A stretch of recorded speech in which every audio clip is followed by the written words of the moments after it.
Hi guys, welcome back. I'm Maya with Simply Bloom. So today I'm planting some variegated hostas called the Patriot hostas and doing a little bit of a garden bed cleanup. So in my last video I was planting some penstemon and columbine.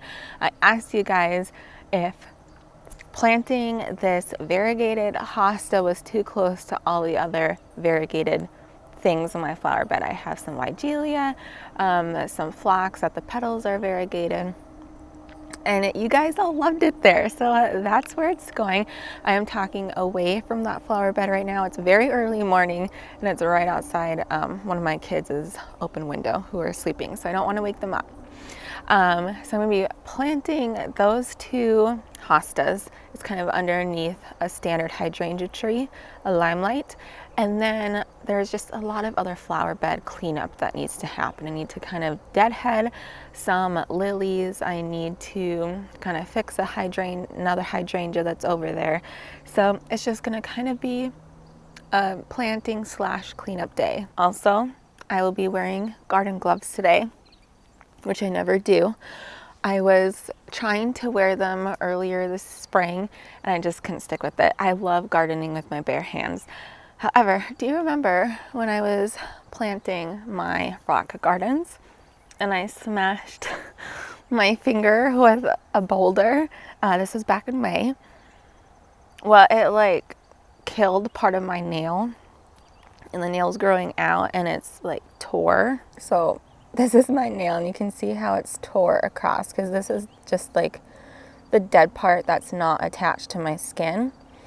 And it keeps catching and tearing more and more, and I'm worried one of these days it's gonna tear and then like all the way across, and there's still a lot of good living nail there. So I'm waiting for it to just grow completely down. That's nail polish, by the way. So I can just trim it all off. But I'm wearing gloves today so it doesn't catch and just rip completely off because that would really hurt. And then do any of you guys have any suggestions of what I can do? Because I've just been putting band-aids over it every day and that's a lot of band-aids. Can I like glue it back together? I don't know. Let me know. Give me some advice. This right here is the rock that I dropped on my hand, which it looks so tiny now, but it's like a big boulder. This is looking really good though, huh? And then I have a volunteer potato. I took some extra soil to shove down in the cracks, and I guess there was a potato that I shoved down there. So I have a potato growing in my rock garden, but that's okay. All right, let's get to planting and doing a little bit of cleanup.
Okay, you guys, I am done and it looks so good, and you guys were so right. Those hostas look so good. Just all the variegation just kind of working together. I love it. It's really bright. Now my eyes are watering. Woo, hold on. Okay, I'm hiding behind my fountain to get some shade. But yeah, it looks so much better. So I planted those hostas and it was difficult. Crouching down underneath that hydrangea standard. It's like the most awkward planting spot I've ever been in. There's landscape fabric, and for those of you who do not know, I do not like landscape fabric. I like to plant things, move them around. I'm constantly changing stuff, and it's a pain when you have to constantly keep cutting the landscape fabric. The roots, like the hydrangea tree or the standard, the roots were growing on top of the fabric and underneath the fabric. It was a pain, but we accomplished it. Looks so good. I'm gonna go show you. If I talk quiet, it's because my kids are still sleeping, but I really want to kind of show you and explain, son, what I did. All right, there's the 2 hostas. It looks like I planted some grass with it there. I'll pull that. So these are the Patriot. Oh, there's a little bee. Did you see that? There's a bee in one of the flowers. I can see the oh, there it is. Oh, that makes me so excited. Anyways, this is the Patriot hosta. I got it from a friend, 2 of them. There's a Weigelia, I'm not sure, or Weigella, I think I hear people say. Here in the north, we call it Weigelia. Not sure what variety that is. We actually planted a different variety, and it was not variegated, and it came back as the mother plant, which is a very pretty variegation. Hasn't bloomed in years, but I like the leaf structure. I'm debating, should I trim off those couple wild stems? I might, just to kind of keep it mounded. Here I have some phlox. It's part of a series. Let's see. The Flame Pro series, garden phlox. You can see the picture is the exact opposite as the actual pictures. The dark pink with the light outer, dark innard. I think that's hilarious. But anyways, very, very pretty. So I have 2 phlox flanking the Weigelia. And then these lilies were beautiful like 2 weeks ago. We got a lot of rain, and they were just done with their bloom cycle. Now, normally I let the seed pods develop because I think they do kind of add some interest, but I wanted to try. It just looks so bad. I kind of wanted to clean them up a little bit. And then I'm hoping by cutting off the seed pods, that will put more energy into the bulbs. So, it'll just help the plant and produce more bulbs than seed pods. So we're trying it this year. I went through and just kind of weeded, which you can see I missed some. And then I really need to come and mow the grass. I was going to mow and weed whack today. I would do that now, but again, kids are sleeping. So deadheaded some more lilies, and then this hydrangea. I have mixed feelings about this hydrangea. I'm not sure the actual variety of that hydrangea. It's blue, and it's only bloomed once.